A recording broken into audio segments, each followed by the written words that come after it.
সবার নাম সিরিয়াল করে লেখা আছে, কিন্তু ৬২,০০০ দাড়িওয়ালা টুপিওয়ালা এই দেশের জন্য রক্ত করে জীবন দিয়েছিল তারা। কিন্তু আপনি দেখেন এই দেশের মাটিতে ওরা বলে মুসলমানদের জায়গা নাই, যে কোনো উপায়ে মুসলমানগুলোকে উচ্ছেদ করাতে হবে। আমরা ত্রিপুরা যাই, আসাম যাই, গুজরাটে কদিন আগে মাহফিল করলাম, বিভিন্ন রাজ্যে আমরা ঘুরে বেড়াচ্ছি। তো আমার মনে হয় বাংলার জমিনে আমরা বাস করছি, মহান মালিকের শুকরিয়া, অনেক ভালো আছে, অনেক ভালো আছে। ২ সপ্তাহ আগে ত্রিপুরা গিয়েছিলাম। ত্রিপুরা ফ্লাইট থেকে নামার পরে এয়ারপোর্ট থেকে বেরিয়ে ট্রেন ধরে আরো ৪ ঘন্টা যাওয়া লাগবে যেখানে মাহফিল। তো ট্রেনে যাই তো 4 বার শুধু চেক আপ করে, কারণ দাড়িওয়ালা টুপিওয়ালা মানে বিপদ। বারবার আধার কার্ড চেক করে, কোথায় বাড়ি, কি ব্যাপার। মুসলমান সোনার টুকরো বন্ধুরা আমার, তারপরেও আমরা বারবার বলি এদেশ আমার দেশ, এই দেশ তোমার দেশ, অনেক দামের দেশ, রক্ত ঘামের দেশ, মায়ার বাঁধন বড় বেশি। হিন্দু মুসলমান বৈধ বা খ্রিস্টান আমরা সকলেই তো ভারতবাসী। কেন এত সংঘাত, কেন কিসের বিবাদ? ভাই ভাই রাখো হাত হাতে। সম্প্রীতির বার্তা, ভালোবাসা আর মানবতার কথা আমরাই শুধু বলি, কারণ আমাদের নবী শিখিয়েছেন মানুষকে ভালোবাসো আর ভালোবাসা দিয়ে দিন ধর্ম প্রচার করো। একদিন গোটা বিশ্বের মাটিতে তোমার হাতে বিজয়ের পতাকা উড়বে আর গোটা বিশ্বের কোনায় কোনায় কোরআনের শীতল হাওয়া পৌঁছে যাবে। বলো সুবহানাল্লাহ। এ মুসলমান আমার সোনার টুকরো বন্ধুরা, আমার শুধু মানুষেরা জেনে থাকবেন আপনারা যে দয়ার নবী, মায়ার নবী, হাবিবে কিবরিয়া নিজ হাতে যে মসজিদ তৈরি করলেন, মসজিদে নববী, মাগরিবের নামাজটা পড়ে নবী আমার মসজিদ থেকে বার হয়ে দাঁড়িয়ে দেখছেন কিছু মানুষ দাঁড়াইয়া আছে। নবী জিজ্ঞাসা করছেন, বাবা তোমরা কারা? বলে আমরা পেটের দায়ে বিদেশ থেকে ব্যবসা করতে এসেছি, আমরা ইহুদি খ্রিস্টান না সারা। নবী বলছেন, বাবা আমি তো জাতপাতের কথা জিজ্ঞাসা করি নাই বাবা, হ্যাঁ না আমাদের রক্ত সবুজ আর হিন্দুদের রক্ত লাল, সবার রক্ত তো এক। বলে ওই যে মালদা পেরিয়ে গাজর বলে একটা থানা আছে, হাই রোডের ধারে গাড়ি দাঁড়িয়ে চা খাবো, চায়ের দোকানে বেঞ্চিতে বসেছি, আর এক হিন্দু ছেলে বলছে মুসলমানদের রং হলো সবুজ আর আমাদের হিন্দুদের রং হলো লাল। দেখবেন হিন্দুরা লাল করে, লাল ব্যবহার করে। তাই বললাম মুসলমানদের রং যদি সবুজই হয় আর হিন্দুদের রং যদি লালই হয়, তা তরমুজটাকে হিন্দু বলবি না মুসলমান বলবি? বল, ওর ভেতরটা লাল তো ওটা সবুজ। তখন বলছে আসছি, পরে দেখা হবে, আমরা যা। এসো না বন্ধুরা, আমার শুধু মানুষেরা দেখবেন যে যে গ্যাসের সিলিন্ডার আমার ঘরের বৌমা রান্না করে, গরুর মাংস রান্না করে, ওই গ্যাসের সিলিন্ডার শেষ হয়, ভারত বা ইন্ডিয়ান কোম্পানিতে যায়, কোনোদিন কখনো কোম্পানি গঙ্গা জল দিয়ে ধুয়ে দেয় যে ধুয়ে দিলাম করে হিন্দু পাড়ায় যাবে না, ওই সিল করে আবার দিল, হিন্দু পাড়ায় গেল, বাবুরের বৌমা ওই সিলিন্ডারে রান্না করে, অসুবিধা নাই। এক শ্রেণীর মানুষ বলে আমরা বাবু নিরামিষ ভুজি, ওই পুরুলিয়াতে খিচুড়ি রান্না করেছে, মুরগির মাংস দিয়ে খিচুড়ি রান্না করেছে, হিন্দুরাও আর শুনছে। তো সবার জন্য বলা হচ্ছে ভাই হিন্দু মুসলমান একটু খিচুড়ি খাবার দিয়ে যাবে। তো হিন্দুরা বলছে আমরা তো আমিষ খাই না, নিরামিষ খাই। নিরামিষ যদি খেলি বাবা ঠান্ডা লাগলে ক্যাপসুল খাস না? বলে হ্যাঁ তা তো খাই। তো ক্যাপসুল যে মাছের আঁশ দিয়ে তৈরি হয়, তাতে অসুবিধা নাই। এ বাবা বলে আমরা নিরামিষ খাই, আমিষ খাই না। তা আমিষ যদি খাস না তো চামড়া ধোয়া জল খাস কেন? চামড়া ধোয়া জল মানে ওই যে কলেজে ওয়াশার হয় না, ওটা গরুর চামড়া তৈরি রে বাবা, তখন বলছে অসুবিধা নাই। দেশ বন্ধুরা, আমার সঙ্গে মানুষেরা, আব্বা জানেরা, তো আমরা সম্প্রীতি চাই। দয়ার রসুল জিজ্ঞাসা করছেন, বাবা তোমরা কারা? বলে আমরা বিদেশ থেকে পেটের দায়ে ব্যবসা করতে এসেছি, আমরা অমুসলিম। নবী বলছেন, বাবা পেটের দায়ে দুমুঠো খাবারের জন্য, অর্থের জন্য তোমরা ব্যবসা করতে এসেছো, বাড়ি যেও না, গভীর রাত হয়ে যাবে, রাস্তায় হামলা মামলা হতে পারে, থেকে যাও, সকালবেলায় যেও। নবী বলছেন, সাহাবায়ে কিরামগণ এক একজনকে দায়িত্ব করে বাড়ি নিয়ে যাও, পেট ভরে খাবার খাওয়াও, আরামের জায়গা করে দাও। সাহাবারা কি বললেন? এক একজনকে দায়িত্ব করে নিয়ে যায়, কিন্তু একটা মানুষকে কেউ নেয় না। নবী জিজ্ঞাসা করে, দেখে নাও না কেন? বলে ইয়া রাসূলুল্লাহ এই মানুষটাকে চিনি আমরা, এ মাল পরের বেলে এত খাই যে হাড়ি খালি করে দেয়। দেখবেন আপনার গ্রামে কিছু কিছু লোক আছে জীবনে 4টে রসগোল্লা জীবনে কিনে খায় না, কিন্তু বরযাত্রী গেলে 50-60টা বেড়ে আসে। চায়ের দোকানে পায়ের উপর পা তুলে বলে 60টা বেড়ে এলাম। এবার আছে না নাই? গরম ঠান্ডা দেখবে সাঁচিয়ে দেবে এবার পরের পেয়ে বেশি খাবেন না, পরের পেয়ে বেশি খাবেন না। নবীজি আমার বললেন, শোনো এই ব্যক্তিকে আমি নেব। নবী আমার ওই ব্যক্তিকে বাড়ি নিয়ে গেলেন, আরামের জায়গা করে দিয়েছে, খাবার খেতে দিয়েছেন, যতবার দেয় ততবার নেয়, কোনোবার না বলে না। কারণ তার মনে মনে ধারণা আমি এমন করে খাবো হাড়ি খালি করে দেবো নবী যেন খেতে পায় না। জি হ্যাঁ, গলা পর্যন্ত খেয়ে নিয়েছে। রাত গভীর হয়েছে, নবী আমার তাহাজ্জুদের জন্য মসজিদে চলে গেলেন। তাহাজ্জুদ পড়লেন, ফজর হলো, সকাল হলো, একবার ইশরাকের নামাজ পড়ে নবী পা পা করে আসছেন মেহমানকে দুমুঠো খাবার খাইয়ে বাড়ি পাঠাবো। কিন্তু দেখে দরজাটা আলগা করা আছে, দরজায় হাত দিয়েছে, দরজাটা খুলে গেছে।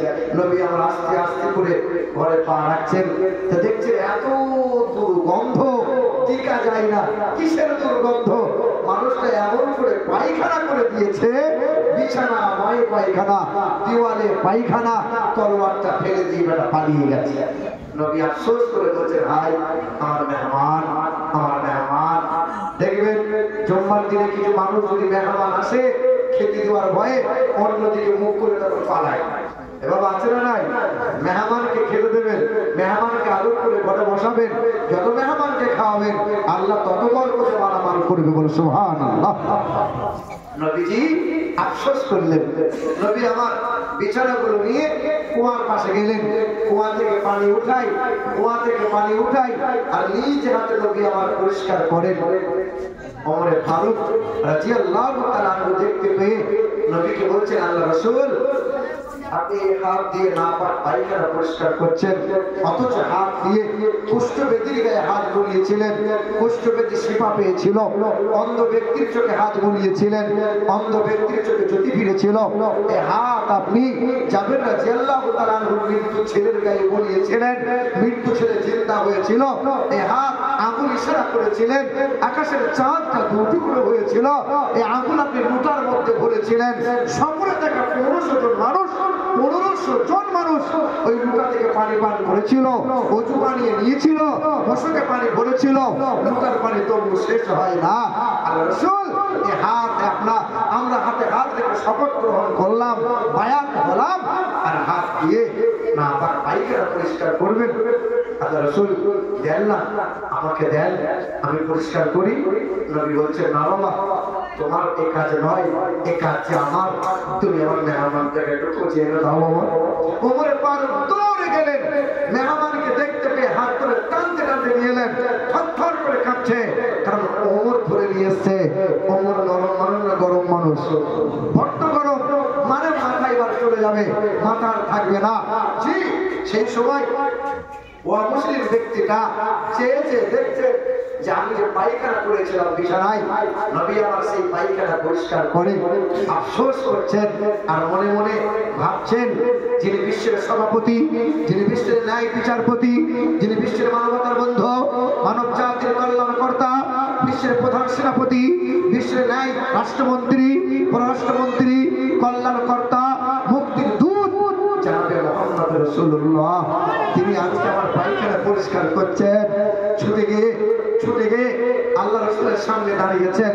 নবী উঠে বলছেন, বাবা তোমার খুব কষ্ট হয়েছিল বলো, তোমার খুব ব্যথা পেয়েছিল বলো, তোমার অসুবিধা হয়েছিল, আমি তোমাকে ঠিক মতো খোঁজ খবরটাও রাখতে পারি নাই, তুমি আমাকে ক্ষমার দৃষ্টিতে দেখো, তুমি আমাকে মাফ করে দাও।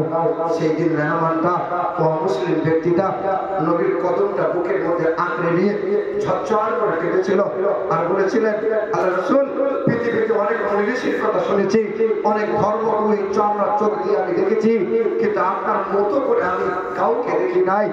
আল্লাহ পাক যে আপনাকে এক অতুলনীয় করে বানিয়েছে। আল্লাহ রাসূল আপনার কদম দুটো বুকে আঁকড়ে নিয়েছি, আপনি আমাকে পায়ের কদমের তলায় একটু জায়গা দেবেন। জানেন আল্লাহ রাসূল নবী বলছেন কি চাইছো বলো? বলে আল্লাহ রাসূল আমি আর বাড়ি ফিরে যাব না, আমি আর সংসার করব না, আপনার কদমের তলায় আমি জীবনটা কাটিয়ে দিতে চাই।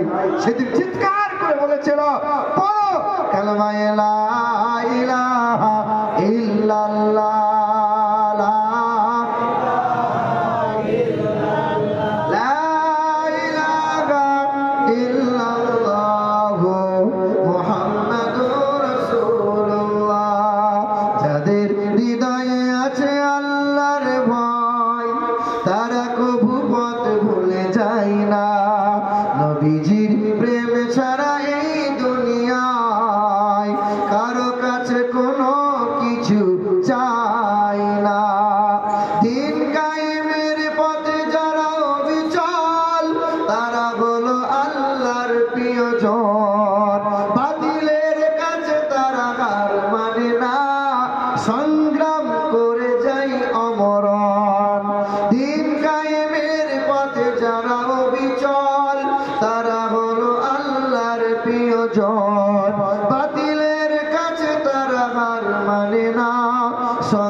হৃদয় রঙিন হীরার আলোতে যার হৃদয় রঙিন, হাতে আল কোরআনের দীপ্ত সঙ্গে সত্যের পথে যারা নিবেদিত প্রাণ, সত্যের পথে যারা নিবেদিত প্রাণ, শত্রুকে কবু ভয় পায় না, যাদের হৃদয়ে আছে আল্লাহর ভয় তারা কবু পথ ভুলে যায় না।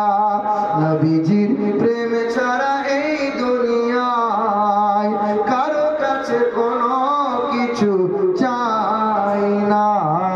আল্লাহুম্মা সাল্লি আলা সাইয়্যিদিনা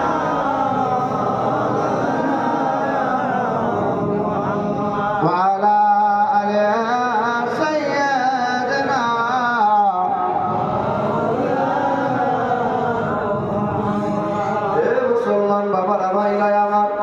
কেউ তোমারে মারতে পারবে না, কেউ তোমারে আঘাত দিতে পারবে না, কেউ কখনো অপদস্থ করতে পারে না, কেউ তোমাদের বেইজ্জতি করতে পারে না। আমার মহান মালিকের ঘোষণা, আমা আতাকুমুর রাসূলু ফাখুযুহু ওয়া মা নাহাকুম আনহু ফান্তাহু। কুরআন শরীফের পারা নম্বর 28, সূরা হাশর, আয়াত নম্বর 7, লাইন নম্বর 8, পৃষ্ঠা নম্বর 6। আল্লাহ পাক জগতের মানুষকে জানিয়ে দেয়, ওয়া মা আতাকুমুর রাসূলু ফাখুযুহু ওয়া মা নাহাকুম আনহু ফান্তাহু। এই দুনিয়ার মানুষেরা কল্যাণ কামিয়াবি যদি লাভ করতে চাও, সব জায়গায় যদি ইজ্জতওয়ালা হয়ে বাঁচতে চাও, আমি মহান মালিকের ঘোষণা, আমার নবী তোমাদেরকে যা যা দেখায় তা তোমরা দেখে নাও, আমার নবী তোমাদেরকে যা যা শোনায় তা তোমরা শুনে নাও। এক কথায় নবী তোমাদেরকে যা দেয় তা তোমরা গ্রহণ করে নাও, নবী যা ছাড়তে বলে তা থেকে নিজেকে দূরে সরিয়ে নাও। ওয়াত্তাকুল্লাহ, আল্লাহকে ভয় করো আর আমার নবীর গোলামি করে জিন্দেগিটা পার করে নাও। ইহকালে নাজাত পেয়ে যাবে, পরকালে হাসতে হাসতে জান্নাতি হবে। কি করবে? আমার নবীর গোলামি করো, নবীর ইত্তেবা করো আর নবীর অনুসরণ করো। এ মুসলমান বাবারা ভাইরা আমার, আমরা সেই নবীর উম্মত যে নবী জীবনভর সংসার উজাড় করেছে, ছেলে মেয়ের ভাবনাকে ত্যাগ করেছে, এক মিনিটের জন্য এই উম্মতকে ভোলে না। আমরা সেই নবীর উম্মত যে নবী পয়গম্বরেরা আমাদের পূর্বে নবী পয়গম্বররা বলেছিল, কপাল ধরে যদি একবার নবীর উম্মত হওয়ার সৌভাগ্য পেতাম, নসিবটা ফিরে পেতাম, কপাল আমাদের ফিরে পেতাম। এ মুসলমান বাবারা ভাইরা আমার, ওই নবীর উম্মত হলো তারা খাবার আগে বিসমিল্লাহ বলে খাবার খাই যারা, নবীর উম্মত হলো তারা ঘুম থেকে উঠে আল্লাহর শুকরিয়া আদায় করে যারা, নবীর উম্মত হলো তারা ঠান্ডা পানি দিয়ে ভোরের বেলায় ওযু বানাইয়ে নামাজের কাতারে দাঁড়াই দাঁড়া নবীর উম্মত হলো তারা রামপুরহাট আর এই বাজারের মোড়ের মাথায় গিয়ে লটারি কাটছে যারা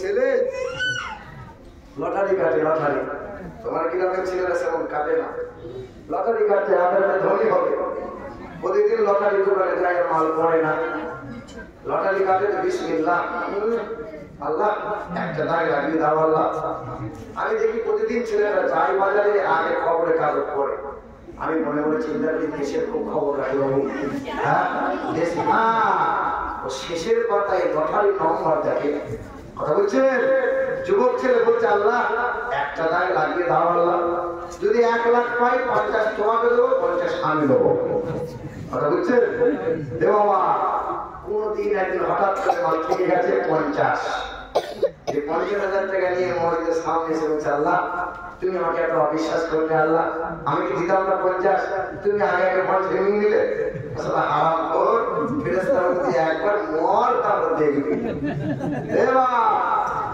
নবীর উম্মত হলো তারা হারামকে লাথি মেরে হালাল গ্রহণ করেছে যারা নবীর উম্মত হলো তারা ছেলের বিয়েতে হারামের টাকা দাবি করে না যারা নবীর উম্মত হলো তারা নবীকে মনোপ্রাণ ছেলে মেয়ে বউ বাচ্চা সবার অধিক নবীকে মুহাব্বত করেছে যারা ইন কানা আবাউকুম ওয়া আবনাউকুম ওয়া ইখওয়ানুকুম ওয়া আযওয়াজুকুম ওয়া আশীরাতুকুম ওয়া আমওয়ালুন ইকতারাফতুহা ওয়া তিজারাতুন তাকশাউনা কাসাদাহা ওয়া মাসাকিন তারদাউনাহা আহাব্বা ইলাইকুম মিনাল্লাহি ওয়া রাসূলিহি কোরআন শরীফের পারা নম্বর 10 পৃষ্ঠা নম্বর 9 আয়াত নম্বর 24 সন্দেহ হলে 9 নম্বর পৃষ্ঠার মধ্যখানে আছে বান্দা একবার নজর করে দেখে নিস আল্লাহ পাক জানিয়ে দেয় এ দুনিয়ার মানুষেরা ব্যবসা করো বিজনেস করো চাষাবাদ করো চাকরি বাকরি করো বাড়ি গাড়ি করো আমি আল্লাহ পাক কখনো তোমাকে মানা করি না তবে যেন বিবির মায়ায় পড়ে গিয়ে ছেলে মেয়ের ভাবনা ভাবতে গিয়ে আমার নবীকে যেন ভুলে যাবি না আমি মহান মালিকের 2 ঘোষণা এক হলো মুহাম্মদুর রাসূলুল্লাহ দ্বিতীয় হলো কালামুল্লাহ এই দুটো সম্পদ যখন ত্যাগ করে দিবি সবাই তোদের লজ্জিত করবে সবাই তোদের অপমানিত করবে সব জায়গাতে মার খাবি আদরের বিবি থাকবে ঘরে গায়ে হাত আর বোলাবে না ছেলে থাকবে মনের মতো আব্বা বলে কেউ ডাকবে না পাড়ার বন্ধু অনেক থাকবে কাছে কেউ আসবে না আর বছরে বছরে চাষ করবে ফলন তেমন হবে না বড় বড় পুকুর হবে মাছ কিন্তু হবে না আল্লাহ বলে গজব নামিয়ে দেব শান্তি কোথাও পাবি না সব জায়গাতে লাঞ্ছিত হবে সেদিন জিজ্ঞেস করি চাষা কি ব্যাপার বাপ আমার ঘরে একবার আসবি তোকে দাওয়াত দিচ্ছি বাপ তো চাচি বলেছে ঠিক আছে যাবো তো তার বাড়িতে যাওয়ার পরে দেখছি হ্যাঁ খামচা ভরা মাছের মাথা কলিজা ভুনা মুরগির রান রসগোল্লা এইরকম সাজিয়ে রেখে দিচ্ছে বুঝলেন চাচা বলছে বাপ তুই খা আমাকে বলছে চাচা বলছে বাপ তুই খা আমি চাচা গরুর মাংস লাউ কলিজা ভুনা লাউ চাচা তুমিও খাও বলে বাপ 600 পিসা খাওয়া যাবে না আমি বাপ একটা রসগোল্লা লাউ দিবি তো চাচি বলছে বাপ মোটেও দিবি না ওরা তোকে একটা রসগোল্লা দিবি তো কালকে কেলা পথে আর বেশি দিন মাছ কিনবে না সুগা এবার খানচাবা রাখাবার থাকবে খেতে মাল পাবে না আদরে দিদি থাকবে ভালোবাসা দিয়ে আর পায়ে তেল দেবে না এদিকের মা বোনটা তবু তো ভালো গায়ে তেল পায়ে তেল একটু দেয়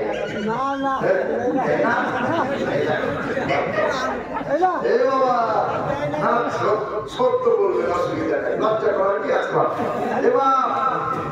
আমি বছরে 2-3 বার করে নানি বাড়ি যাই, কারণ আমার আত্মীয় স্বজন আছে, আত্মীয়দেরকে দান সাথে একটু আগে করতে হয়।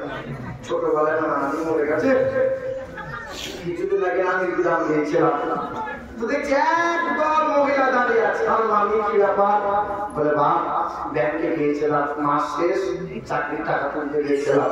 কিসের টাকা? লক্ষ্মী ভান্ডারের টাকা। হ্যাঁ, আমি আলহামদুলিল্লাহ। সে তো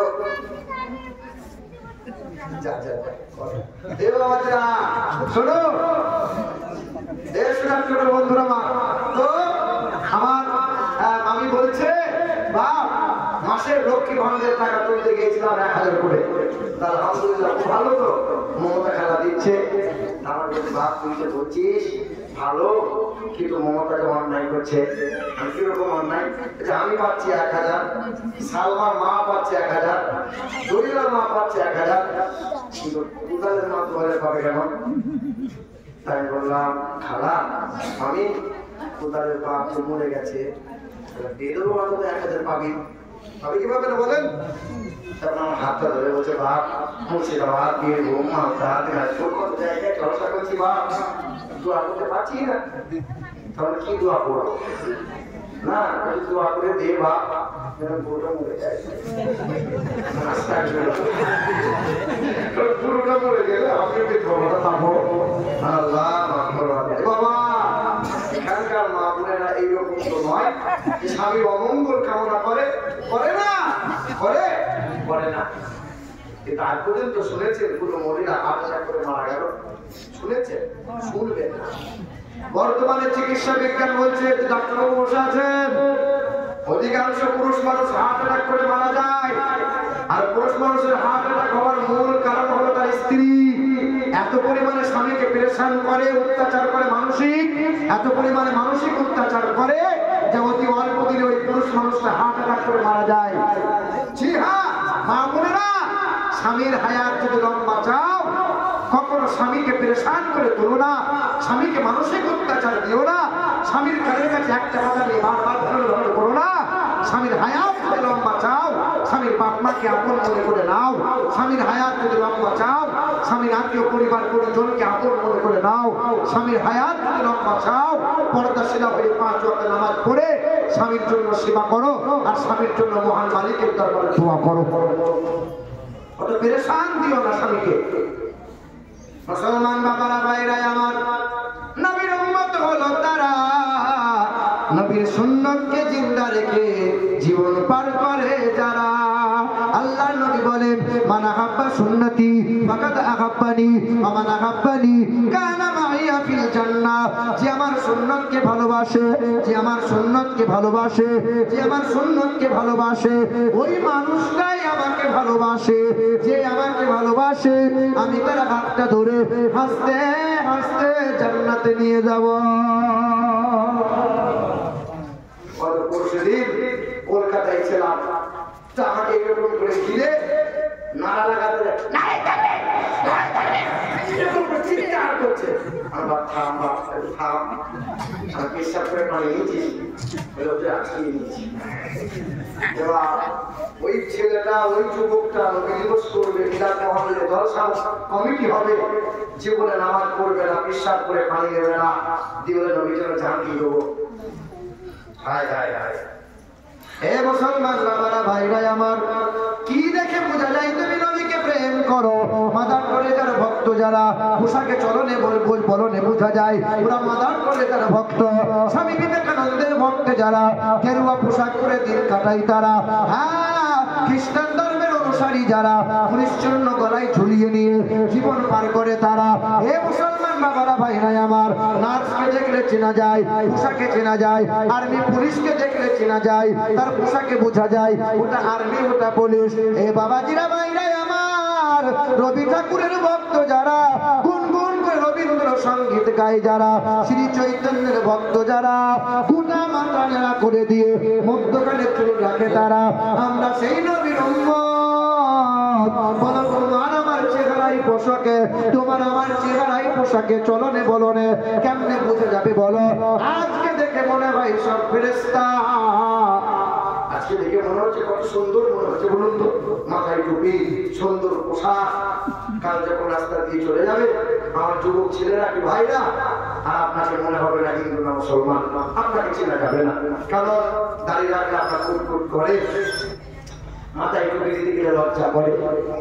জুম্মার দিন বাবা, জুম্মার দিন, জুম্মার আজান হয়েছে, মসজিদে ঢুকবো এমন সময় আমার পাশের বাড়ি আর মসজিদের পাশের বাড়ি 58 বছর বয়স এই মুরব্বী দেখি কুটা গাল চেঁচে সাদা করেছে আর একটা বিরাসে করে কালি নিয়ে মাথায় লাগাচ্ছে। আমি জিজ্ঞাসা করেছি, চাষা এই 58 বছর বয়সে দাড়ি করে চেঁচে সাদা করলে আর চুলগুলো কালো করলে?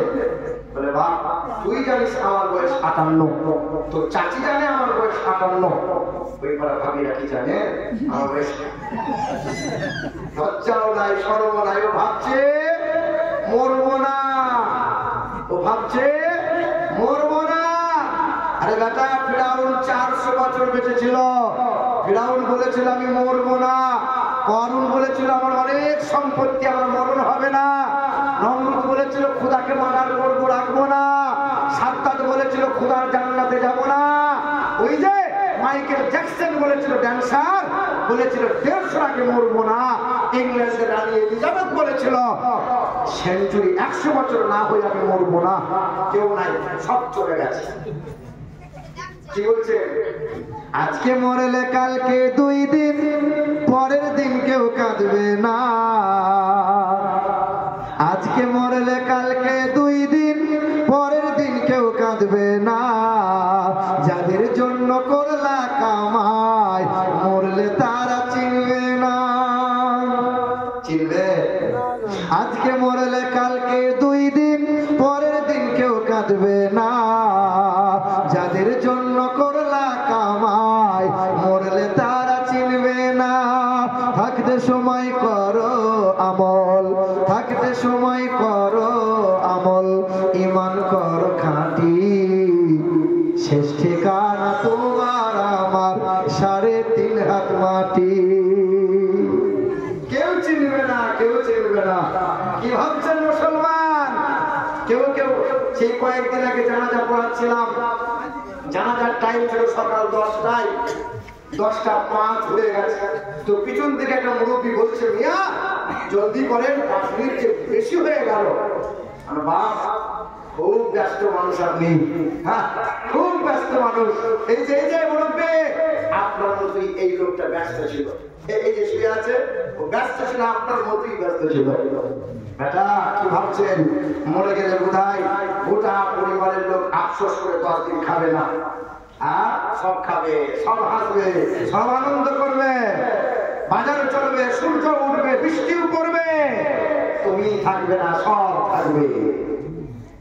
58 বছরের মুরব্বী চুল কালো করছে। আমার গাঁয়ের বদর আলী সুদের টাকায় ধনী, আমার গাঁয়ের বদর আলী সুদের টাকায় ধনী, আর সাদা চুলে কালি লাগাই শয়তানের এক খনি। আমার গাঁয়ের বদর আলী সুদের টাকায় ধনী, আর সাদা চুলে কালি লাগাই শয়তানের এক খনি। জুম্মাবারের মুসল্লি সে সামনে গিয়ে বসে, দেখবেন গোটা রমজান মাস বুঝে রাখে না, আর ঈদের দিনে মার একদম মনে মুরগির সামনে গিয়ে বলবে। কি বলছেন?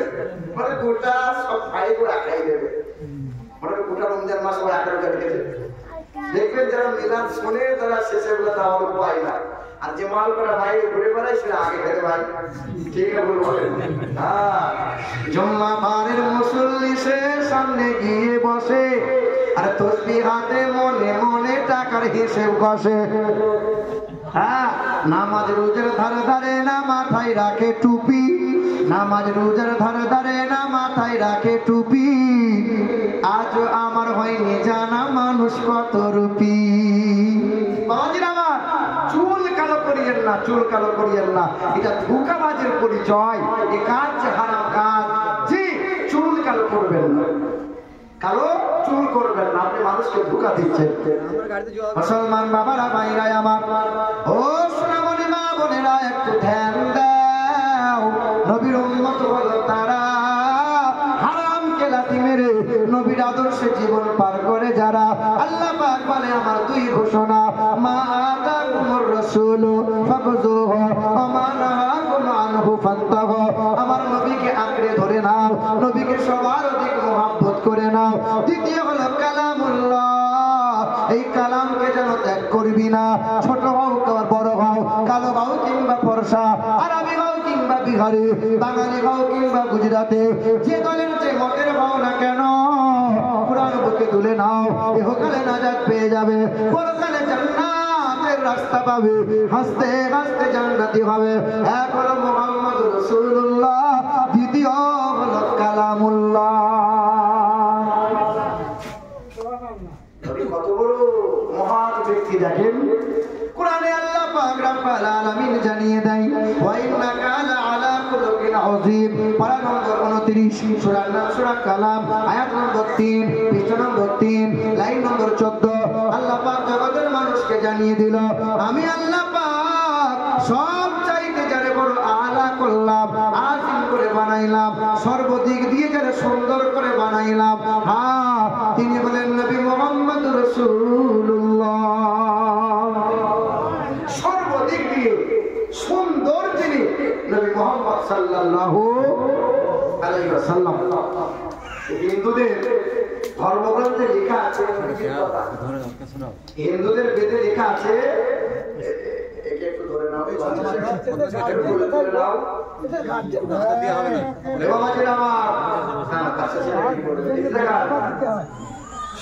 বন্ধুরা, আমার শুধু মানুষেরা ভালোবাসবেন।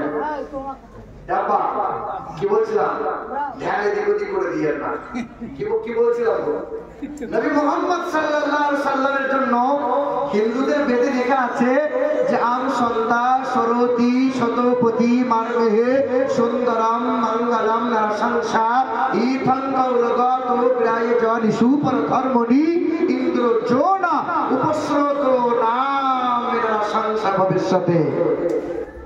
ডক্টর বার্নার্ড শ বললেন যে I believe if a man like the great scientist of Prophet sallallahu alaihi wasallam, বড় বড় বৈজ্ঞানিকরা বলেছেন, হিন্দুদের বেদেও লেখা আছে যে নবীজির মতো মহা বৈজ্ঞানিক পৃথিবীর জমিনে এমন দুইটা হবে না। নবীর মতো মহা বৈজ্ঞানিক আর কেউ হবে। এই দেখেন, আপনাকে তিনটে তথ্য দিই। নবী মুহাম্মদ সাল্লাল্লাহু আলাইহি সাল্লাম বললেন, নবী কত বড় বৈজ্ঞানিক দেখেন, নবীজি বললেন পুরুষ মানুষ যারা এই টাকনুর উপরে কাপড় পরিধান করবে তারা, এই যে টাকনু, নবীজি বললেন টাকনুর উপরে কাপড় পরিধান করবে তারা। পৃথিবীর চিকিৎসা বিজ্ঞানরা বলছেন যে কোনো পুরুষ যদি রেগুলার বা অধিকাংশ সময় এই টাকনু ঢাকা দিয়ে থাকে, তা অতি অল্প দিনে জৈন ক্ষমতা, জৈন শক্তি হারিয়ে ফেলবে। মহিলাদের জন্য টাকনু ঢাকা দেবে, পুরুষ মানুষ টাকনু খুলে রাখবে। এই যে কিনা, এই যে হাড়, পুরুষ মানুষ হাট বাজার করবে, মাঠ ঘাটে যাবে, এই টাকনুতে যত সূর্যের কিরণ লাগবে তত পরিমাণে হরমোন আর জৈন শক্তি বেড়ে চলবে, তত বেড়ে যাবে। কিন্তু মহিলারা এই টাকনুর তার সূর্যের আলো লাগাতে হয় না, মহিলারা করবে কি, সোনা নামক ধাতু ব্যবহার করবে। সোনা নামক ধাতুতে সূর্যের কিরণে যে ভিটামিন পাওয়া যায়, সেই ভিটামিন সোনাতে তাদের পূরণ হয়ে যায়। পুরুষ মানুষ যারা সোনা ব্যবহার করতে পারে তারা, সোনা ব্যবহার করতে পারে তারা, এই যে তোমার জামাইকে তুমি শখ করে একটা সোনার মালা দিয়েছ, মানে স্কুলের পাইখানা গলায় ধরিয়ে দিয়েছ, সে আমার বিয়ের 3 দিন আগে থেকে পড়ে আছে, দিয়ে বিয়ের দিনে এইরকম করে বসে আছে। শাশুড়ি দেখে সর্বনাশ, পাহাড় নড়ে কিন্তু জামাই নড়ে না, এরকম করে জামাই নড়ে না, যে মুখে রুমাল কিন্তু সরাই রুমাল, হ্যাঁ সালাম দিয়ে আসসালামু আলাইকুম কি বলছে বলেন, কিন্তু সোনা হার গলায় ঝুলছে আর মৌলভী সাহেব এসে বিয়ে পড়াচ্ছে। হুজুর একবার বলে না, কেমাল ঝুলিয়ে যে বিয়ে পড়ানো যায় না, কি বলছেন? হায় হায় হায় হায় হায়, এটা যে হারাম জিনিস, এটা পুরুষ মানুষের জন্য যে চলে না। আব্বা, এ সুরার টুকরো বন্ধুরা, আব্বা যান ভাই জানেরা, যতটুকু প্রয়োজন সফর মুসাফিরের জন্য ততটুকু নাও। শখ করে 4টে আঙুলে 4টে আংটি করবে, গলার হার করবে। আমার দেখছি বিয়ে যখন বিয়ে হচ্ছে বা বিয়ে বাড়িতে যাচ্ছে বা ঈদের দিনে ছেলেরা দেখে বগল করে মেহেদি লাগাচ্ছে। এই যে পুরুষ মানুষের মেহেদি লাগানো যায় না, পুরুষ মানুষের হাত রঙিন করা যায় না। হাত রঙিন করবে মহিলা যারা। সুবহানাল্লাহ।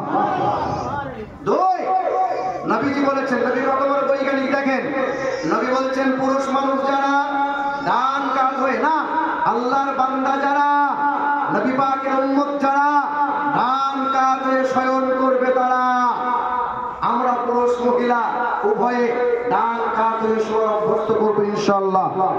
ডান কাত হয়ে শুবো। পৃথিবীর চিকিৎসা বিজ্ঞান বলছে পৃথিবীর কোন মানুষ যদি ডান কাত হয়ে শোয়ার অভ্যস্ত করে, বাম দিকে হাট আছে, বান্দা হাট অ্যাটাক থেকে রেহাই পেয়ে যায়। এই দেখেন নবী মুহাম্মদ সাল্লাল্লাহু আলাইহি সাল্লাম কত বড় মহাবৈজ্ঞানিক। নবী যখন পৃথিবীতে এলেন খাতনা করা অবস্থায় এলেন, মুসলমানি হওয়া অবস্থায় এলেন। আমাদের খুদা বাংলায় বলে মুসলমান, মানে খাতনা করা অবস্থায় নবী এলেন। ওই নিউ জলপাইগুড়ি রেল স্টেশনে দাঁড়িয়ে আছে, আর আমাকে কিছু হিন্দু ছেলে বলছে কাটোয়া কাটোয়া। জি হ্যাঁ, মুসলমানদের বলে, আমাদের দেখে ওরা নিন্দা করে, কিন্তু ওদের বেদে লেখা আছে যে নিরুপলিঙ্গ ছিদ দৃশ্য নম মঙ্গদাবতী ইত্যাদি বদকরন্তে প্রকৃতিরিতা বিশ্বনাং ভাকায়েত স্বাদা বেদা শাস্ত্রে শ্রীতা। যিনি খাতনা করা অবস্থায় লিঙ্গচ্ছেদ অবস্থায় পৃথিবীতে আসবেন তিনি হবেন জগৎগুরু কল্যাণকর্তা, নাম হবে মুহাম্মদুর রাসূলুল্লাহ। আমেরিকা দেশের বৈজ্ঞানিকরা 4 বছর রিসার্চ করে বলল, এ খ্রিস্টান ধর্মের পাদ্রী পুরোহিতরা তোমরা শিশুকালে বাচ্চাদের খাতনা করে দাও। বলে কেন? বলে মুসলমানদের নবী মুহাম্মদ সাল্লাল্লাহু আলাইহি সাল্লাম তার উম্মতরা শিশুকালে বাচ্চাদের খাতনা করায়, ছেলেরা মেয়েরা উভয় বিশ্বাস করে পানি নেয়। তাই তো মুসলমানদের লজ্জা স্তরে 4টে রোগ হয় না। কত রোগ হয় না? বিশ্বাস করে পানি নেয়, আর শিশুকালে বাচ্চাদের সময় মতো খাতনা করিয়ে দেয়। 4টে রোগ হয় না। ডাক্তারবাবু বসে আছেন, এক হলো গনোরিয়া, এক হলো সিফিলিস, এক হলো ক্যান্সার, এক হলো এইডস। জি হ্যাঁ, আল্লাহ পাক দয়ার নবীকে পাঠিয়েছেন বিশ্বের মহাবৈজ্ঞানিক করে। জোরে বলে সুবহানাল্লাহ। বাবাজিরা, ভাইরা আমার, শোনার টুকরো বন্ধুরা, আমার সবই মানুষেরা, এই অত্যাচার আল্লাহ পাক বলছেন ওয়া ইন্নাকা লাআলা খুলুকিন আযীম। সর্বদিক দিয়ে আলা ওয়া আযীম করে বানাইলাম যারে, নবী মুহাম্মদুর রাসূলুল্লাহ সাল্লাল্লাহু তাআলা আলাইহি ওয়াসাল্লাম। এ শোনার টুকরো বন্ধুরা, আমার সুধী মানুষেরা, আমেরিকা দেশের বিখ্যাত একজন লেখক, তার নাম হলো ডক্টর মাইকেল এইচ হার্ট। উনি অনেকগুলো গ্রন্থ লিখলেন, তার মধ্যে একটা গ্রন্থ লিখে বিশ্বের মাটিতে বড় সুনাম অর্জন করলেন। ডক্টর মাইকেল এইচ হার্ট তিনি একটা বই লিখলেন, বইটার নাম দিলেন দ্য 100, মানে 100 ভালো ভালো মানুষের জীবনী লিপিবদ্ধ করলেন। জি হ্যাঁ, 100 ভালো ভালো মানুষের জীবনী লিপিবদ্ধ করার পরে বিশ্বের মাটিতে বড় সুনাম অর্জন করলেন। সাংবাদিকরা প্রশ্ন করেছিল, স্যার ও ডক্টর মাইকেল এইচ হার্ট 100 ভালো ভালো মানুষের জীবনী লিপিবদ্ধ করলেন, সর্বপ্রথমে যার জীবনী দিয়ে আপনি শুরু করলেন ওই ব্যক্তিটা যীশু খ্রিস্ট নয়, আব্রাহাম লিঙ্কন নয়, লেনিন নয়, গুরু নানক নয়, মহাবীর নয়, বালক ব্রহ্মচারী নয়, ওই ব্যক্তির নাম হলো মুহাম্মদ রাসূলুল্লাহ। আপনি তো খ্রিস্টান ধর্মের মানুষ, আপনি যিশুর জীবনী আপনি লিপিবদ্ধ না করে নবী মুহাম্মদের জীবনী লিপিবদ্ধ কেন করলেন? বলে যার জীবনীটা বারংবার বললাম, যার চরিত্রে, যার জীবনীতে বিন্দু মাত্র কোনো দাগ নাই, আকাশের চাঁদে দাগ আছে। তাই তো এত সুন্দর মহামানব পৃথিবীর জমিনে 2টা নাই। তাই নবী মুহাম্মদ রাসূলুল্লাহ চরিত্র জীবনী লিপিবদ্ধ করলাম, যাতে মানুষ মনোযোগ সহকারে শোনে, মনোযোগ সহকারে পড়ে। আর গোটা বইটা একমাত্র নবীজির জীবনীর কারণে আমার বই বড় সুনাম অর্জন করল। কথা বুঝতে পারছেন? আমাদের অসুবিধা হচ্ছে? এ বাবাজিরা, ভাইরা আমার, ও মা বোনেরা, একটু ধ্যান দেন। নবীজির মতো এত সুন্দর মহামানব পৃথিবীতে 2টা এটা হবে না। আর কোরআনের মতো কিতাব এমন আর পাওয়া যাবে না। কোরআন কোরআন কোরআন পড়ো, ছেলে মেয়েদের কোরআন পড়াও। এ মা বোনেরা, না আমি আপনার ছেলের জন্য বলি নাই আপনার ছেলেকে হাফেজ বানাও, আপনার ছেলেকে মৌলবি বানাও। না না, আমাদের এত হুজুর হয়ে গেছে, এত পরিমাণে হুজুর হয়ে গেছে, হুজুর আর লাগবে না। এ বাবাজিরা, ভাইরা আমার, এ মা বোনেরা, দুইটা ছেলে, তিনটা ছেলে, চারটা ছেলে, তোমার ছেলেকে ইংরেজিতে পড়াও, তোমার ছেলে মিশনে পড়াও, তোমার ছেলেকে ইংলিশ মিডিয়ামে পড়াও, বিএড করাও, ডিএড করাও, তোমার ছেলে ডাক্তার হবে, তোমার ছেলে ইঞ্জিনিয়ার হবে। তবে কোরআন পড়নেওয়ালা ইঞ্জিনিয়ার হবে, কোরআন পড়নেওয়ালা ডাক্তার হবে, কোরআন পড়নেওয়ালা মাস্টার হবে, কোরআন পড়নেওয়ালা প্রফেসর হবে। তোমার আমার ঘরের ছেলে যখন কোরআন পড়নেওয়ালা ইঞ্জিনিয়ার, কোরআন পড়নেওয়ালা ডাক্তার, তখন বাপ মা মরে যাবে। মরে যাওয়ার পরে বাপ মা কবরে শুয়ে শুয়ে জান্নাতি হাওয়া পাবে। যেটা হবে না, সুবহানাল্লাহ।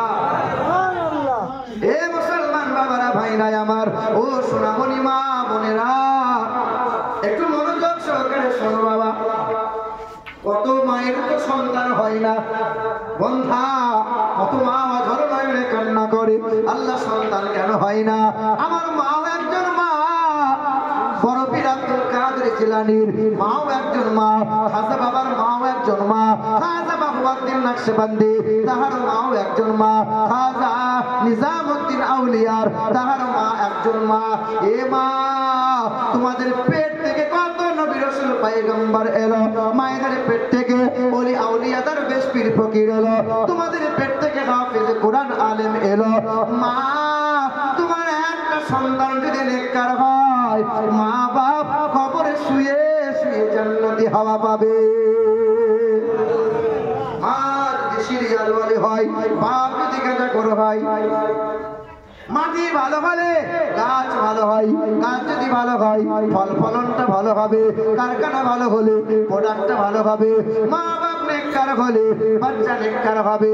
মা রাত দিন সিরিয়াল দেখে আর বাপ গাঁজা খায়, ওর ছেলেটা বড় হয়ে বলবে, আব্বা একটা বিড়ি দাও, তুমিও খাও আমিও খাই। একটা দুরূদ শরীফ বলেন, আল্লাহুম্মা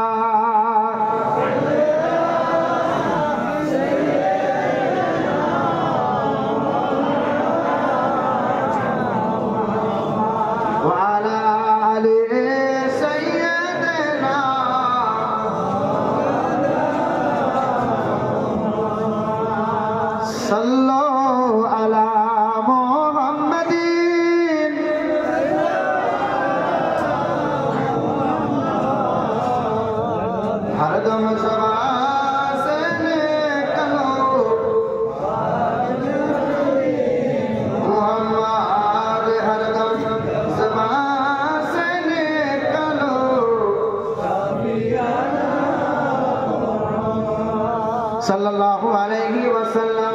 মুসলমান বাবারা, ভাইরা আমার, একটু ধ্যান দাও। আল্লাহ পাকের ঘোষণা, এক হলো মুহাম্মদুর রাসূলুল্লাহ, দ্বিতীয় হলো কালামুল্লাহ। কোরআন বুকে নেওয়া লাগবে, কোরআন পড়ো, কোরআন রিসার্চ করো, কোরআন পড়ো বান্দা। কোরআন তোমার জন্য পাঠাইছি, কোরআন গরু ছাগলের জন্য পাঠাই নাই। তবে বান্দা, একটা ভাব দেখো, পার্থক্যটা একটু লক্ষ্য করো। তোমার আর গরু ছাগলের মধ্যে পার্থক্য কোথায়? গরু ছাগলকে পেশাব করার পরে পানি নিতে হয়, রাতের বেলায় জৈন মিলনের পরে সকাল বেলায় ফরজ গোসল করতে হয় না। কিন্তু তোমার আমার ঘরের ছেলেগুলো পেশাব করে পানি নাই না যারা, বৌমা যারা ফরজ গোসল আদায় করে না যারা, তারা হলো গরু ছাগল কুকুর বিড়ালের চাইতে খারাপ। তারা মানুষ হতে পারে না, কারণ মানুষের জন্য জান্নাত, গরু ছাগলের জন্য জান্নাত নয়। জান্নাত কাদের জন্য? মানুষের জন্য। আচ্ছা বলেন তো, ফেরেশতার দাম বেশি না মানুষের দাম বেশি? কার বেশি? মানুষের। কার বেশি বলেন? না না, মানুষের। গোলমাল করছে কাকা, মানুষের দাম বেশি। এ বাবাজিরা, ভাইরা আমার, ফেরেশতা তাদের জন্য জান্নাত নয়, আল্লাহ জান্নাত বানিয়েছেন তো মানুষের জন্য।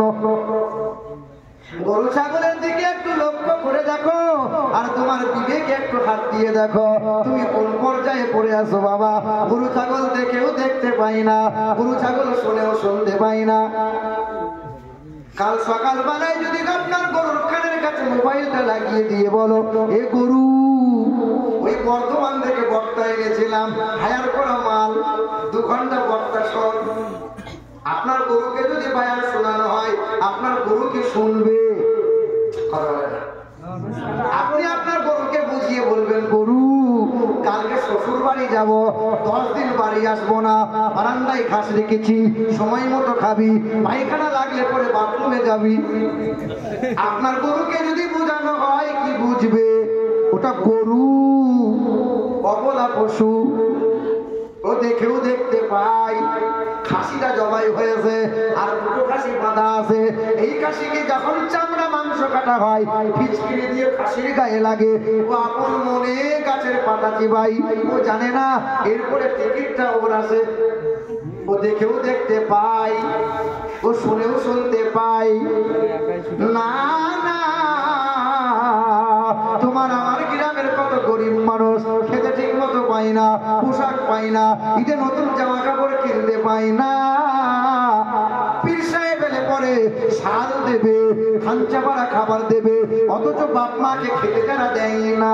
ওরা দেখেও দেখতে পায় না, শুনেও শুনতে পায় না। আল্লাহ বলে ওরা মানুষের খাতায় পড়ে না। আচ্ছা বলুন তো বাপ, আপনার গাছ একটা লাগিয়ে দিলে সব করে নারকেল গাছ, 10 বছর পরে নারকেল ধরেছে, ধরে যদি একটাই। আচ্ছা বলেন, এই একটা নারকেল আপনি মাদ্রাসা দেবেন না মসজিদে দেবেন? বলুন না, বলুন না। না না, আল্লাহ বলছে মাদ্রাসা মসজিদ করতে যাবি না, আগে মাকে থাকে।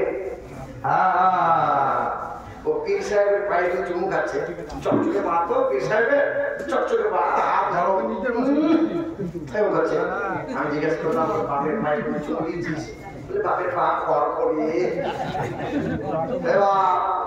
জীবন ভোর যে মানুষটা মাথায় গান পায়ে রক্ত পান করে তোমার শখ সাধ পূরণ করলো, বাপের পায়ে চুমু দিতে পারলি না কোনদিন, মায়ের পায়ে চুমু দেওয়ার কখনো মনে হলো না? না বেটা না, আমি একজন পীরের মুরিদ, পীর মানো, পীরকে খেতে দাও, পীরকে সবকিছু দাও। বাপ মা কেন বাদ দিয়ে হবে? বন্ধু, হে সুরাট্ট বন্ধুরা, আমার শুধু মানুষেরা, আব্বা জান, আমার ভাই জানেরা, এ মুসলমান সুরাট্ট বন্ধুরা, আমার শুধু মানুষেরা, আল্লাহ পাক রব্বুল আলামিন জানিয়ে দেয়, এই জগতের মানুষেরা একটু বিবেক দিয়ে বিচার করো। গরু ছাগল পাক না পাক চেনে না, বৈধ অবৈধ বোঝে না, হারাম হালাল বোঝে না।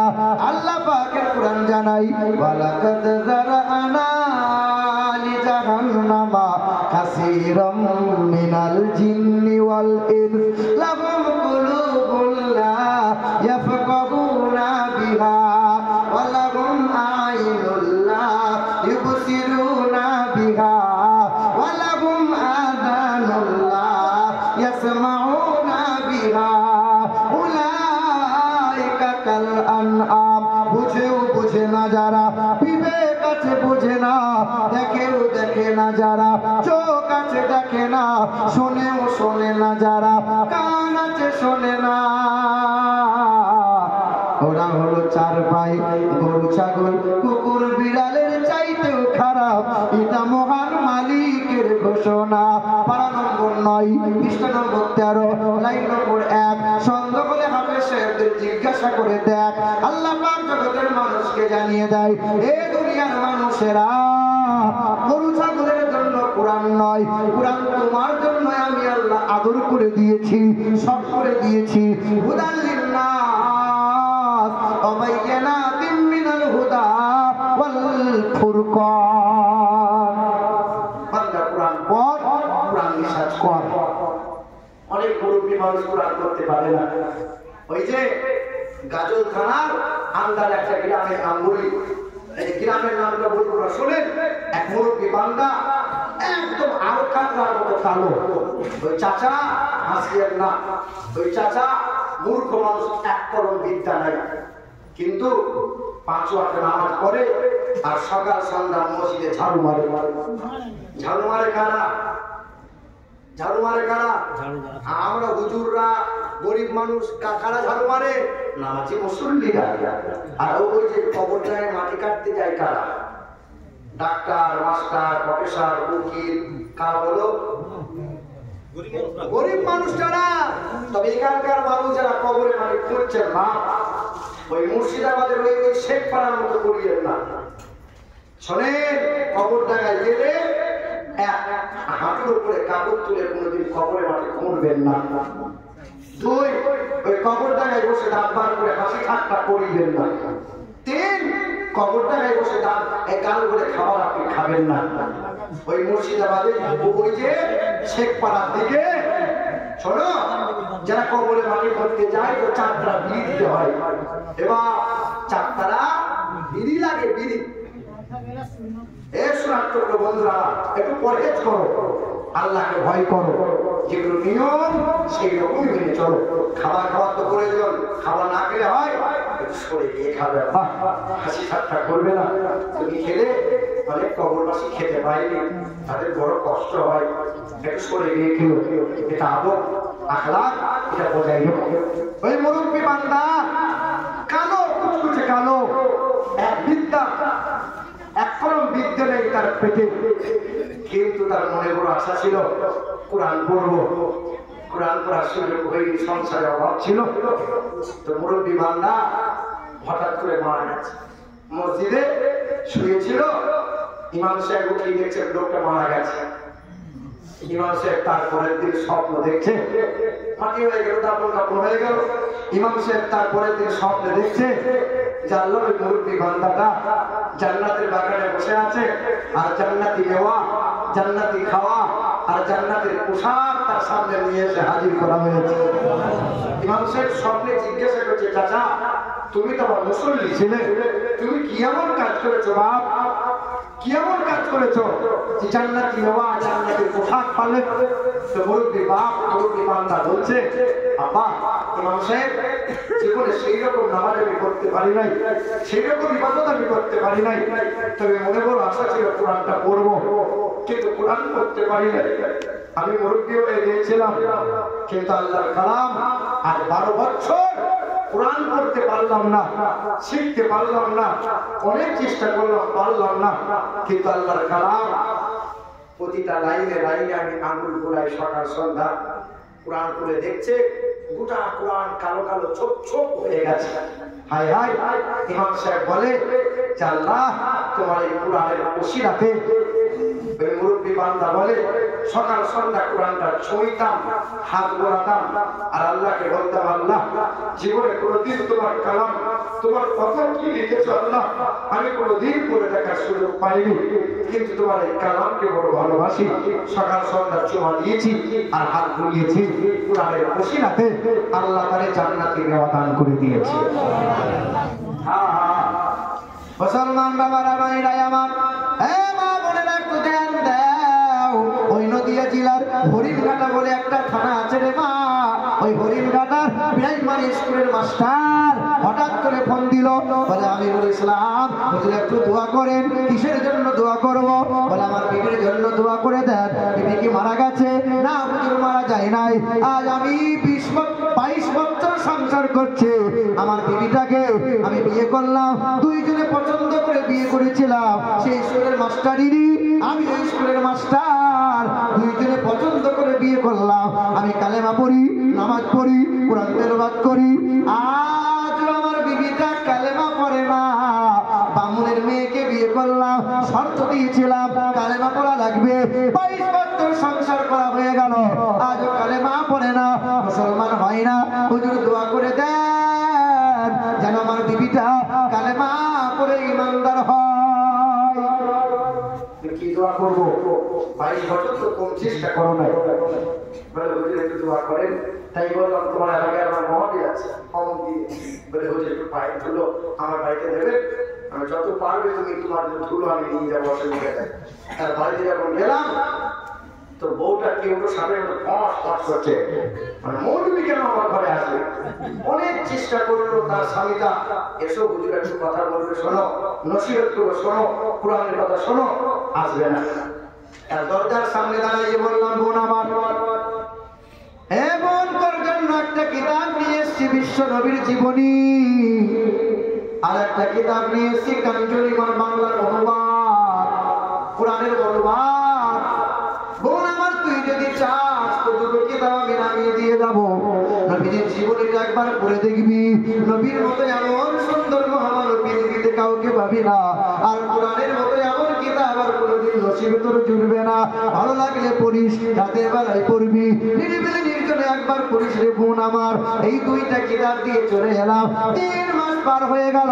হঠাৎ করে ফোনটা দিয়ে বলছে, হুজুর আমার বাড়িতে চা খেতে আসবে, নেমন্তন্ন করলাম, আমি বর্ধমান থেকে তোর বাড়ি চা খেতে যাবো। কিন্তু না, মনে মনে চিন্তা উদয় হলো যে মহিলা রাগ অভিমান করছিল, আমি যাওয়াতে মহিলার বড় রাগ হয়েছিল, আজকে সেই মহিলা দাওয়াত দিচ্ছে, মানে মনে মনে নবীর প্রেম জেগেছে। তার বাড়িতে যখন হাজির হয়ে গেলাম, কয়েকটা প্রশ্ন করে, হাতে গোনা প্রশ্ন করতেই থাকে, জবাব দিতে থাকি। এই মুসলমান বেশি দিনকার কথা নাই, হাতে গোনা 1 বছরের কথা।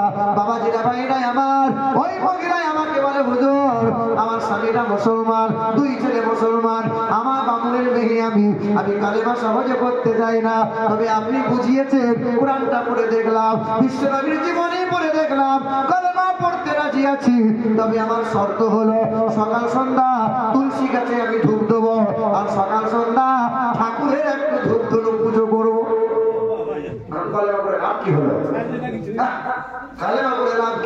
তারপরে মনে মনে চিন্তা করলাম, ইতিহাস মনে পড়ে যায়, আল্লাহর ওলি হাসান বসরি ওয়াজ করেছিলেন, হাজার হাজার জনতা ওয়াজ শুনেছিল।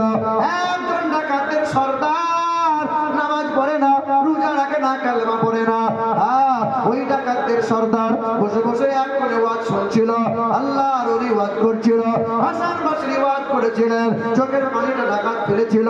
সকাল হয়ে গেল, গোসলটা করে নিল, আল্লাহর ওলির মাথায় হাত দিয়ে চোখের পানি ফেলে তওবা করেছিল, অঙ্গীকার করে নিয়েছিল, ওই মুজাহিদ ইবনেটা আয়াত জীবন ডাকাতি করল, ডাকাতের সর্দার আজ তওবা করে যখন কালেমা বলল, জামানার একজনা বিখ্যাত আল্লাহর ওলি হয়ে গেল। কাল ডাকাত ছিল, মনে মনে চিন্তা করছি, এই মহিলাকে বলছে কুটু টুটু করবো, তখন এ বাবাজিরা ভাইরা আমার, স্মরণ করিয়ে দেয় ইতিহাস।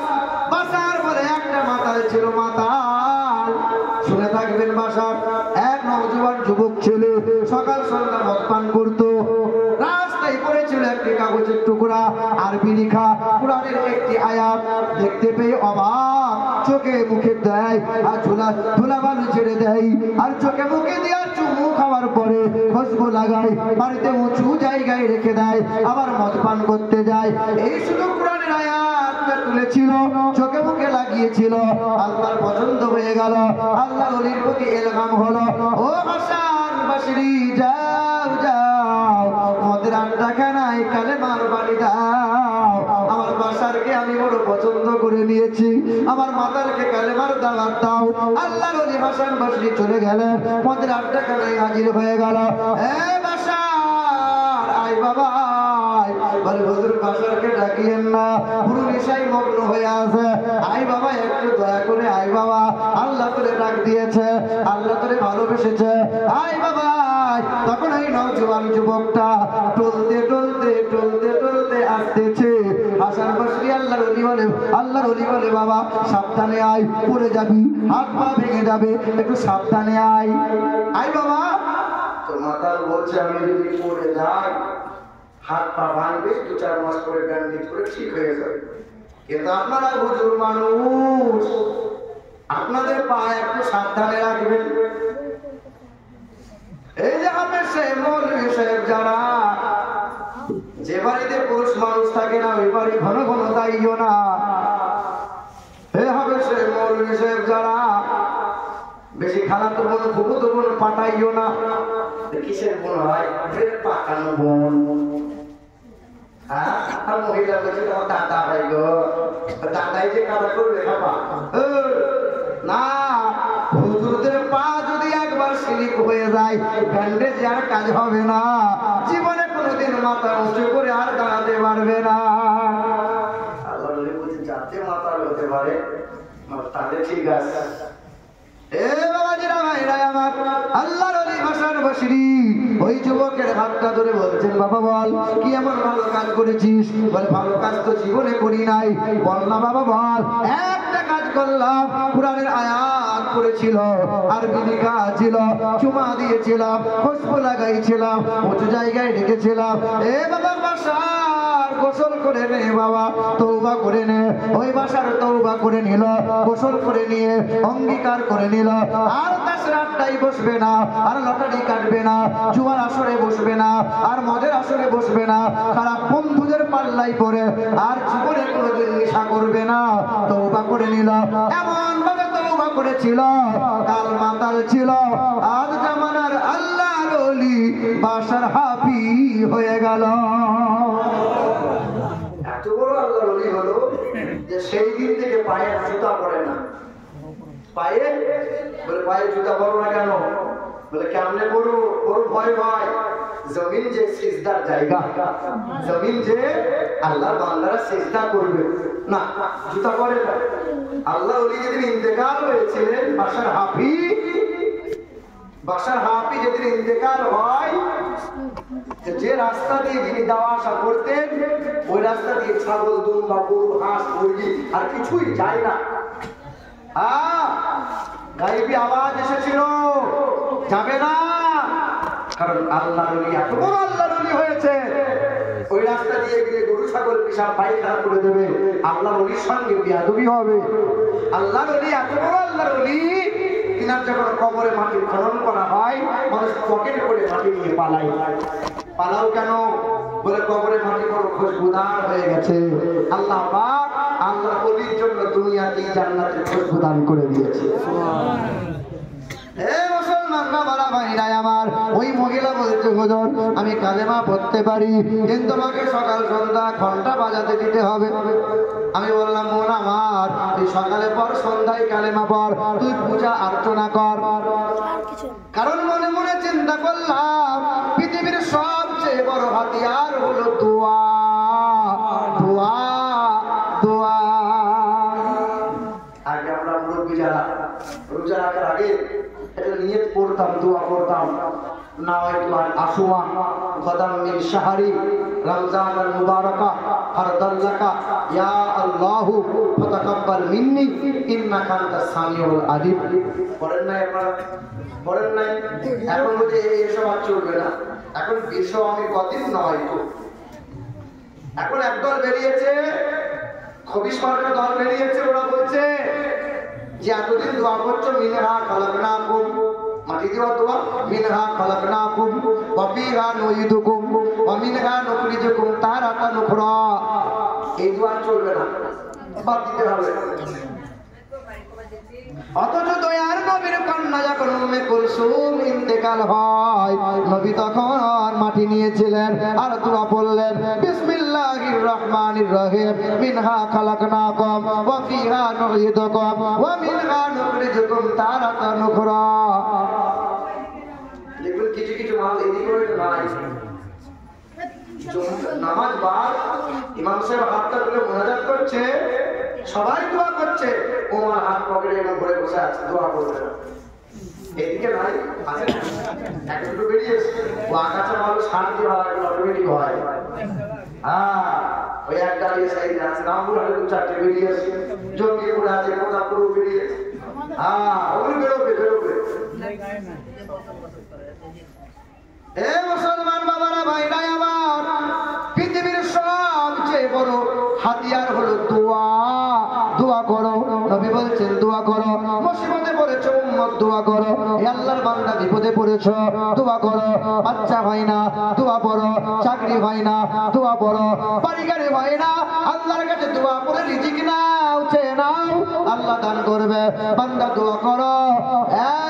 27টা দিন সিজদায় পড়ে দোয়া করলাম, তাহাজ্জুদের নামাজ পড়ে দোয়া করলাম, 27টা দিনের মাথায় হঠাৎ করে স্বামীটা ফোন করেছে, হুজুর দোয়া করে দেন, আমার কপাল ফিরে পেয়েছে। কি হয়েছে বল? বল আমার বিবিটা সব ঠাকুরগুলো বস্তায় ভরেছে, নদীতে ভাসিয়েছে, এখন দেখি সকাল সন্ধ্যা কোরআন পড়ে আর 5 ওয়াক্ত নামাজ ছাড়ে নাই। বলে সুবহানাল্লাহ। হে মা, সে তো হিন্দু ঘরের মেয়ে ছিল, তোমার বাপ মুসলমান, তোমার মা মুসলমান, তোমার স্বামী মুসলমান, বলো মা তুমি পর্দা কেন করতে পারলে না? বলো মা তুমি কেন কোরআন করতে পারলে না? এখন আমাদের মারা রমজান মাস না এলে কোরআন দ্বারা ছুঁইবে না, আর ছেলে মেয়েদের সংসারে বাহানা দিয়ে নামাজের ধারে ধারে না। আপনি যখন বৌমা খুঁজতে গিয়েছিলেন, ছেলের জন্য বৌমা, এই যে আপনি যখন জিজ্ঞাসা করছেন বৌমা নামাজ কোরআন জানো, করেন না? আচ্ছা আজ পর্যন্ত কোন মেয়ের বাপ মা জিজ্ঞেস করে যে তোমার হিন্দুগুলো জানে কোরআন? আমি ছেলের বাপ জিজ্ঞেস করে না, কিন্তু মেয়ের বাপ ছেলের বাপরা জিজ্ঞেস করে মেয়ে। হায় হায় হায় হায়, বড় আফসোস লাগে, তার ছেলে জীবনে কোরআন নামাজ পড়ে না, অথচ গলা বাড়িয়ে বলে তোমার মেয়ে কোরআন নামাজ জানে তো। হ্যাঁ, লজ্জা শরম করো। কিছু মানুষ আছে, কিছু মানুষ আছে শ্বশুরের জন্য শ্বশুরের দিকে জিভ বার করে চেয়ে থাকে। হ্যাঁ বাবাজিরা, ভাইরা আমার, শোনার বন্ধুরা, এই দেখো কিছু শাশুড়ি আছে, শ্বশুর আছে, মেয়ে বৌমা এসেছে, গরম সময় রমজান মাস, তোমার বৌমা বলেছিল শাশুড়িকে, মা একটু ঠান্ডা পানির ব্যবস্থা করে দাও না মা, ইফতারটা করবো। শাশুড়ি বলে হ্যাঁ তোর বাপকে বলে কিনে দেবে। এইটাও ঠিক কথা। হ্যাঁ হ্যাঁ এইরকমই বলে। এক বছর সোনা দিতে 1 বছর দেরি আছে। প্রতিদিন ওই স্বামীটা বলে তোর বাপ দেয় না কেন, সোনাটা দেয় না কেন, সোনা দেয় না কেন? ঈদের 3 দিন আগে থেকে বলছে কত শ্বশুররা জানাইতে তোমারে দেয়, কত কি খাবার দেয়, তোর বাপ দেয় না কেন? মানে জিভ বার করে আছে, ভিখারি বাচ্চা ভিখারি। লজ্জা করো, শরম করো। না না না, চাইলেন না। এই যে বিধি পেয়েছেন আপনি, জীবন ভর যৌবনে পিয়াস মিটায়, আপনার ইচ্ছেগুলো পূরণ করে, আপনাকে গুনাহ থেকে মুক্তি দেয়, অসংখ্য পাপ থেকে আপনাকে বাঁচিয়ে নিয়েছে। এই বিবি এর মতো এত নিয়ামত, এত বড় নিয়ামত পেলেন, তাদের মন ভরে না। শোনা চাই, একটা অ্যাপাচি গাড়ি চাই, হারাম করে হারাম করে। নবীকে ভালোবাসি, নবী যেন করতে দিল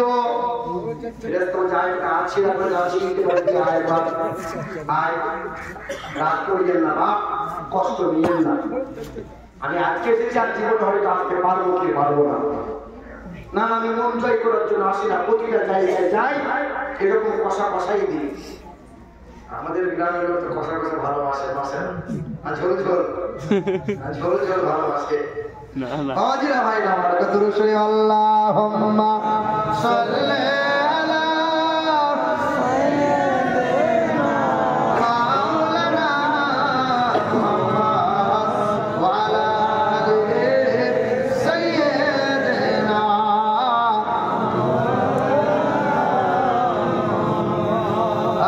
সাল্লু আলা মুহাম্মাদিন সাল্লাল্লাহু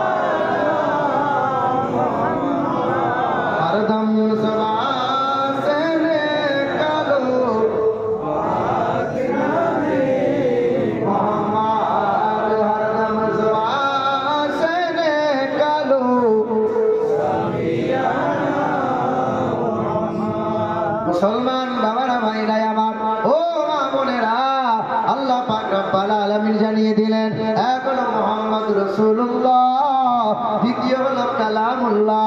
পৃথিবীর জমিনে এই কোরআনের সঙ্গে যারা বিয়াদবি করেছিল, একদিন কোরআনের শীতল হাওয়া পেয়ে কালেমা পড়ে ঈমানদার হয়েছে। ওই যে উত্তর ভারতের মথুরার বৃন্দাবনে বিখ্যাত একটা মন্দির আছে, 300 বিঘা জমির মধ্যখানে দাঁড় করানো। ওই মন্দিরে পূজারী হয়েছিলেন তিনি ডক্টর শিব শক্তি সরোজি জিনে। ওই ব্রাহ্মণ মানুষটা কোরআন ছিঁড়েছিল, কোরআনের সঙ্গে বেয়াদবি করেছিল, হাজার হাজার হিন্দু সমাজের মানুষেরা তাকে ভগবান বলে সম্মান করেছিল। এ বাবাজিরা ভাইরাই আমার, 1 মাস চলে গেল, কয়েক মাস কেটে গেল, ওই বামন মানুষটা অক্সফোর্ড বিশ্ববিদ্যালয় থেকে 12টা ভাষায় এমএ করা ব্যক্তি ছিলেন তিনি, ডক্টরেট করেছেন তিনি। ওই মানুষটা দিল্লির বিমানবন্দরে বসেছিল, হঠাৎ করে দেখতে ভাই একটা বিমান থমকে গেল, বিমানের সিঁড়ি ধরে পা পা করে কিছু মানুষ আসতেছিল। ওই বামন মানুষটা ছুটে গিয়ে জিজ্ঞাসা করছিল, বাবা আপনারা কারা? বলে আমরা মক্কা মদিনা থেকে হজ পালন করে আসছি, আমরা হাজী সাহেব। বলে হাতে আপনাদের কি? বলে পানি। পানি বই বই নিয়ে আসে না, পানি পানি।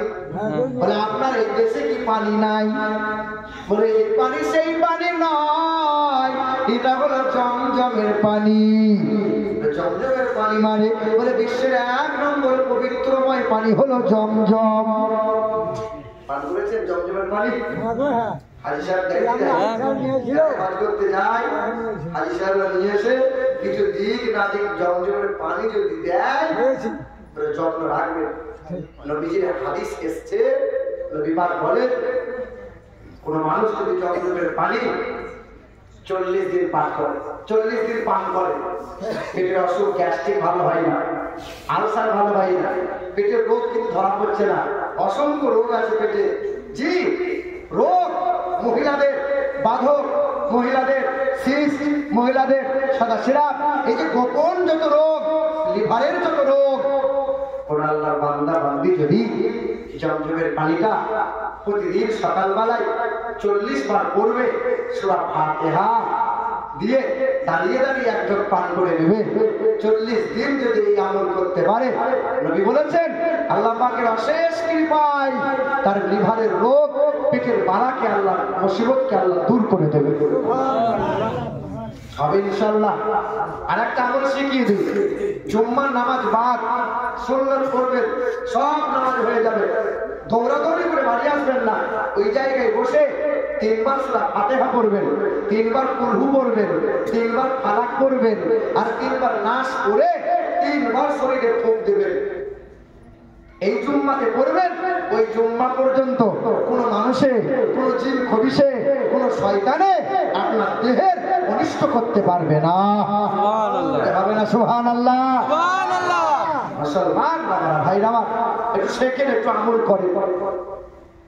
এ বাবাজিরা ভাইরাই আমার, ওই বামন মানুষটা জিজ্ঞাসা করছে, বাবা আপনারা কারা? বলে মক্কা মদিনা থেকে হজ পালন করে আসছি, আমরা বললাম হাজী সাহেব। বলে হাজী সাহেব এই জমজমের পানি? বলে হ্যাঁ, এটা কোনো সাধারণ পানি নয়, বিশ্বের 1 নম্বরে পানি হলো জমজমের পানি। বিশ্বের 1 নম্বর পাহাড় হলো ইন্নাস সাফা ওয়াল মারওয়াতা মিন শাআইরিল্লাহ, সাফা মারওয়া পাহাড়। বলেন তো বিশ্বের 1 নম্বর শহরের নাম কি? মদিনা। কে বলতে পারবে? বিশ্বের 1 নম্বর শহর কোনটা? মক্কা। হ্যাঁ মদিনা, মদিনাতুল মুনাওয়ারা। হাজী সাহেবরা একবার যাওয়ার পরে আবার যাওয়ার জন্য মন খিদিখিদি করে, কবে যাবো কবে যাবো। নবীজি রওজা মুবারকে দুরূদ ও সালাম জানাই, তা বলছে পেটে ফেটে যায়, আর যেন মনে হয় না বাড়ি ফিরে যায়। হে মুসলমান, বিশ্বের 1 নম্বরে পানি হলো জমজম, বিশ্বের 1 নম্বরে পাহাড় হলো ফজিলতপূর্ণ পাহাড় সাফা মারওয়া, বিশ্বের 1 নম্বরে শহর হলো মদিনাতুল মুনাওয়ারা, বিশ্বের 1 নম্বরে পালওয়ান হলো মাওলায়ে আলী, বিশ্বের 1 নম্বরে শহীদ হলো ইমামে হোসেন, বিশ্বের 1 নম্বরে মহান নেতা নবী মুহাম্মদ রাসূলুল্লাহ, যিনি জীবনে কখনো কোনোদিন একটা মিথ্যা কথা বলে না। সুবহানাল্লাহ, সুবহানাল্লাহ। আর তোমাদের নেতার কথা বলি না, ওই যে ওই নেতার কথা বলি না, আমি আপনার মহান নেতার কথা বলছি। সুবহানাল্লাহ। আমার নেতা তো শয়ে শয়ে মিথ্যা কথা, ওই একটাও যে সত্য বলে ওর মধ্যে সন্দেহ আছে। এবার রাগ করিও না, কষ্ট নিও না। এ আব্বাজান ভাইজানেরা, এ আমার মা বোনেরা, আল্লাহ পাক আমাদের সকলকে হেফাজতে রাখেন। সোনার টুকরো বন্ধুরা, ওই বামন মানুষটা বলেছিল, ব্রাহ্মণ বাবাজি একটু জমজমের পানি, ব্রাহ্মণটা বলেছিল ও হাজী সাহেবগণ একটু জমজমের পানি কি দেওয়া যাবে? নেন জমজমের পানি নিলেন, আর বাড়ি নয় দিল্লির বড় ল্যাবে নিয়ে গেলেন, পরীক্ষা করতে দিলেন। 10 বার পরীক্ষা করেছিলেন তিনি। ডাক্তাররা বলেছিলেন পৃথিবীর অনেক পানি পরীক্ষা করলাম, সব পানিতে কিছু না কিছু জীবাণু পেলাম, আজকে এমন একটা পানি পরীক্ষা করলাম অতি পবিত্রময় জমজমের পানি, যে পানিতে বিন্দু মাত্র জীবাণু নাই। টনক নড়ে গেল, চিন্তা উদয় হয়ে গেল। কয়েক মাস আগে কোরআন ছিঁড়েছিল, বেয়াদবি করেছিল। আল্লাহ বলছে দেখ তোর মুখে কলেমার উচ্চারণ, তোর মুখে আমি কোরআন ধরাবো। ওই হিন্দু ঘরের বামন মানুষটা দিল্লি চাঁদনি চক থেকে কোরআন নিল, ইংরেজি ভাষার অনুবাদ কিনল। শিক্ষিত মানুষ, 12টা ভাষায় এমএ করা ব্যক্তি ছিলেন তিনি। বাড়ি চলে গেলেন, রাতের বেলায় কোরআন পড়তে লাগলেন। কোরআন পড়ে কোরআন পড়ে কোরআন পড়ে 1 মাস হয়ে গেল, 11 মাস কেটে গেল। ঠিক 12 মাসের সময় ওই দেবাসের মন্দিরে দাঁড়িয়েছিল। হাজার জনতা বলেছিল ও ব্রাহ্মণ বাবাজি আমাদের পূজা আগে আগে করে দেন। ওই দিন ব্রাহ্মণটা বলেছিল আগে আমার কষ্টের কথা শোনেন, কি বলতে চাইছেন বলেন।